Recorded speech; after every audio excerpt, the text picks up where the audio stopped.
Baik, teman-teman, kali ini saya akan menyampaikan bagaimana cara menuliskan rumus, baik itu rumus matematika, rumus kimia, dan lain sebagainya, gitu, menggunakan LaTeX. Gitu.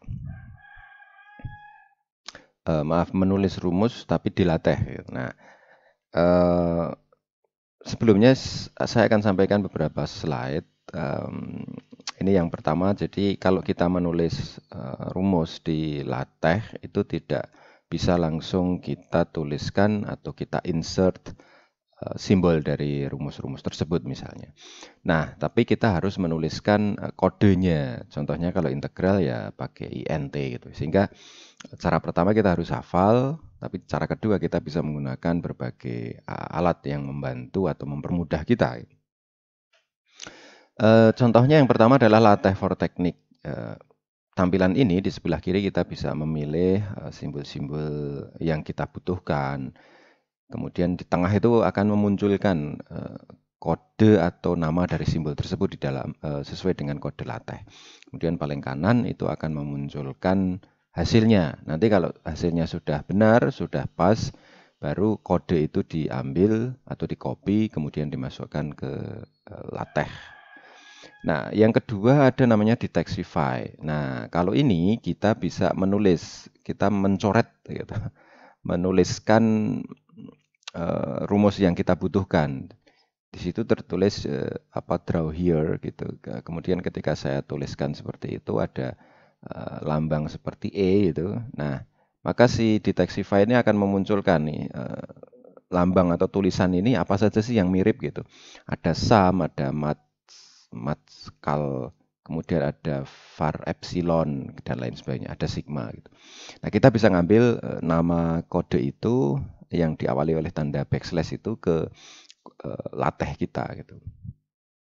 Ini kalau kita nggak ingat atau kita lupa atau kita nggak tahu namanya. Nah, berikutnya kita bisa menggunakan ini ya, latex.codecox.com gitu. Ini sama seperti LaTeX for Technique, jadi kita memilih, kita dapatkan hasilnya, kita dapatkan kodenya gitu. Kemudian kode itu kita copy ke LaTeX. Kemudian berikutnya ada Grindex, ini aplikasi yang kayaknya berbayar. Nah, kita bisa ngekspor dari Word kita ke LaTeX, itu bisa Word to LaTeX, bisa LaTeX to Word, bisa map type to equation dan lain sebagainya. Oh sorry, 3 ini ya. Nah, kemudian berikutnya itu Matpix. Nah, ini menarik karena apa? Karena aplikasi ini dia bisa berjalan di Mac, bisa di Windows, bisa di Linux, bisa di iOS juga atau di Android. Nah, dia modelnya membaca, memotret, men-scan, memindai rumus gitu. Baik itu rumusnya ada di rumus hasil tulisan dengan komputer misalnya di PDF, di MS Word dan lain sebagainya, atau hasil tulisan tangan. Jadi terlihat di situ misalnya yang tengah itu ada tulisan tangan di dalam pada sebuah kertas kemudian dipotret. Setelah dipotret, kalau pakai laptop maka bisa dikirim ke laptop filenya, kemudian nanti dibaca dengan Matpix. Maka Matpix akan mengonversi itu dalam ke sebuah kode LaTeX gitu. Contohnya seperti apa? Nah, misalnya ini. Yang atas ini hasil scan-nya, jadi hasil scan-nya dibaca oleh si Matpix, kemudian diterjemahkan ke kode, diterjemahkan ke kode oleh si LaTeX gitu, yang ada di bawah ini, sehingga kode itu bisa kita pakai gitu. Nah, terlihat juga di situ ada copy to PNG misalnya. Artinya apa? Artinya tampilan dari rumus itu bisa di copy ke bentuk PNG juga gitu. Kalau kemudian nanti dari sebuah paper kita nggak mau nulis lagi misalnya ya di scan pakai Matpix, PNG-nya diambil hasil scan itu kemudian nanti ditaruh di teks. Atau kalau kita berkepentingan dengan LaTeX maka kodenya itu kode LaTeX dari rumus yang dibaca oleh Matpix itu bisa kita ambil. Nah, sekali lagi yang atas ini itu bisa hasil dari tulisan tangan ya, nggak harus hasil dari tulisan di komputer menggunakan berbagai software gitu. Begitu. Nah, ini beberapa cara menulis rumus di LaTeX. Jadi pertama bisa jadi banyak rumus tapi berurutan, maka kita bisa pakai cara seperti ini. Kita bisa fokus pada teks atau lambang dan atau n itu, dia yang akan memisahkan setiap rumus yang kita tulis. Kemudian di paling akhir dari setiap baris kecuali baris terakhir itu ada 2 kali backslash. Kemudian ada juga, nah kalau rumus sebaris bagaimana gitu. Nah, paling atas ini rumus sebaris seperti di rumus ini. Dolar bla bla bla bla rumusnya kemudian dolar, maka hasilnya akan seperti yang ada di bawahnya atau yang saya kotai putih itu. Seperti rumus ini Y sama dengan dan seterusnya.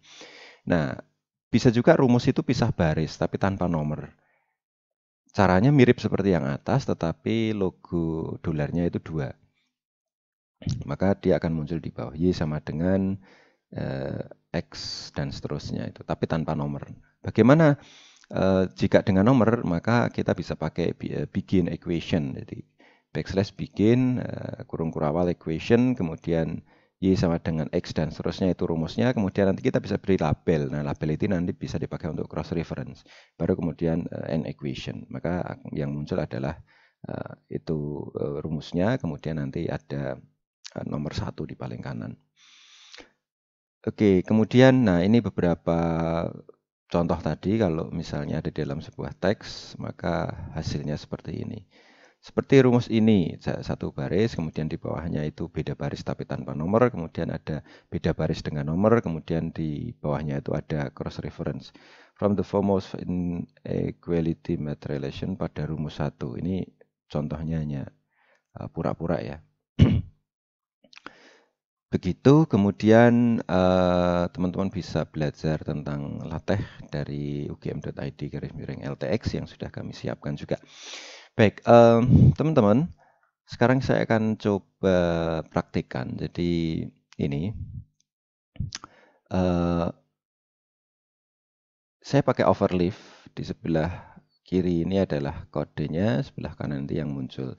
Nah, yang pertama, saya akan coba LaTeX for Technique. Bagaimana menggunakan LaTeX for Technique secara sekilas ya, nanti teman-teman bisa coba sendiri. Jadi, oke, misalnya ini saya hapus. Kemudian, saya bisa pilih ini. Jadi ini ada berbagai macam kode. Kemudian, oke, misalnya saya pilih ini. Saya klik, maka akan muncul di sini alpha. Kemudian saya beri 2 gitu. Maka ketika diklik compile, maka akan muncul angka 2 juga di sini. Kemudian kalau misalnya oke begini 2, maka dia akan muncul 2 kemudian pangkat 2. Kalau misalnya mau di bawah, maka bisa pakai underscore itu. Maka munculnya akan seperti ini. Dan seterusnya sesuai dengan rumus yang kita perlukan gitu. Atau kita butuhkan yang ingin kita gambar. Oke, misalnya seperti ini ya. Sorry. Ya, kemudian oke, misalnya ini. Nah, maka hasilnya akan muncul di sebelah kanan. Nah, kalau ini sudah oke, ini tinggal kita copy. Sorry. Ini tinggal kita copy. Kemudian kita masuk ke LaTeX. Nah, contoh yang pertama. Ini contoh rumus yang ditulis sebaris kalimatnya. Rumus diapit tanda dolar. Tanda dolar. Seperti rumus ini. Nah, saya taruh tadi rumusnya di sini. Jadi tanda dolarnya tetap ada ya. Atau kita bisa tulis dari awal gini. Dolar-dolar taruh di tengah. Maka ketika saya recompile, di sini rumusnya akan muncul. Nah, ini dia. Ini rumus yang tadi saya tulis di LaTeX for Technique. Nah, oke, bisa juga dengan tanpa nomor. Kalau yang ini sama ya, seperti di atas ya. Ini hanya karena beda paragraf saja. Kemudian kalau tanpa nomor itu bisa menggunakan dolar 2 kali seperti ini. Nah, dolar 2 kali, jadi pengapitnya dolar 2 kali. Kalau saya tulis dari awal maka dolar. Oke. Nah, taruh di tengah, kemudian recompile. Maka akan muncul rumusnya ini di sini. Kalau kemudian pakai oh ya, ini juga bisa ya, equation. Bisa juga dengan cara ini, pakai rumus, bikin equation tapi diberi bintang di akhir. Tapi ini harus mengaktifkan paket AMS, ya, AMS Math. Mengaktifkan paket itu caranya ya membaca paketnya, use package AMS Math gitu. Atau juga bisa dengan cara seperti ini. Nah, bagaimana dengan nomor? Dengan nomor bisa kita pakai bikin equation, kemudian nanti rumusnya ditaruh di sini. Maka hasilnya akan seperti ini. Begitu. Kemudian ini contoh break rumus F sama dengan dan seterusnya. Kemudian di sini dikasih dan.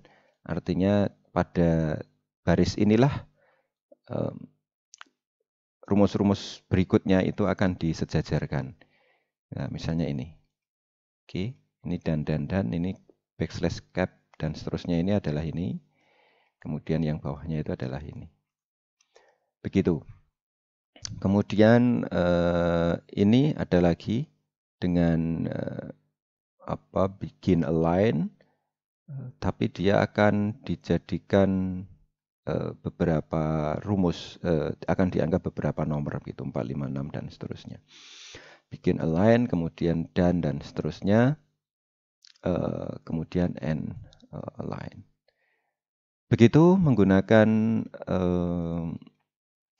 LaTeX for Techniques. Dengan Detexify, kita juga bisa melakukan hal serupa tapi berdasar tulisan, menulis. Jadi misalnya gini, oke, saya tulis begini, maka si Detexify ini akan membaca ini apa sih itu. Oh, ternyata ada ini backslash sort, backslash text sort dan seterusnya, sqrt dan seterusnya. Kalau misalnya saya gambar seperti ini, maka dia pun juga akan menafsirkan gitu apa saja logo simbol yang mirip dengan yang saya gambar. Begitu. Kemudian ada satu lagi yang menarik yang perlu saya sampaikan, saya kira menggunakan namanya Matpik tadi. Oke, saya coba hidupkan Matpik-nya. Oke. Ini Matpik yang sudah pernah saya pakai gitu. Ini terlihat ada tulisan tangan saya nggak tahu juga ini artinya apa karena saya bukan orang matematika, nggak begitu paham ya. Tapi ini saya tulis sembarang, kemudian saya scan dengan Matpik, dia juga bisa menerjemahkan hasilnya. Nah, ini dia. Ini hasilnya. Oke, originalnya ini. Nah, OCR-nya ini. Oke, sekarang bagaimana caranya? Jadi setelah diinstal Matpik-nya, kita punya akun di Matpik. Jadi ini harus punya akun ya. Bikin akun di Matpik. Kemudian kita cari nih rumus matematika atau rumus apapun gitu. Oke, nah misalnya ini integral ya. Oke, atau ini yang paling sederhana. Nah, caranya bagaimana? Kita klik ini, yang logo komputer ini, gambar komputer ada tanda plusnya. Kemudian setelah itu kita pilih areanya. Maka dia akan membaca. Seperti ini. Persis, kemudian di bawahnya langsung akan disampaikan rumusnya. Oke, kita coba yang integral tadi yang lebih kompleks. Itu ya. Nah, ini hasilnya. Backslash int dan seterusnya. Nah, inilah yang kemudian di-copy. Ini sudah tercopy, kalau diklik seperti ini, tinggal nanti dipaste di LaTeX kita gitu. Nah, sebagai tambahan, Matpik ini aplikasi yang dia menyediakan versi free-nya juga dan juga versi berbayarnya. Untuk versi free akan dibatasi berapa kali kita bisa men-scan rumus gitu atau persamaan dan lain sebagainya. Tapi kalau yang versi berbayar itu juga ada kapasitas tertentu sesuai dengan yang dibayar. Nah, dan ini penyimpanannya di cloud. Jadi setelah disimpan, dia akan setelah dibaca dia akan tersimpan di akun kita. Nah, Mungkin ada yang bisa mempertimbangkan ini untuk digunakan atau mungkin juga lebih memilih yang versi online menggunakan LaTeX for Technique atau Detexify atau yang lainnya gitu. Begitu teman-teman, semoga bermanfaat. Terima kasih.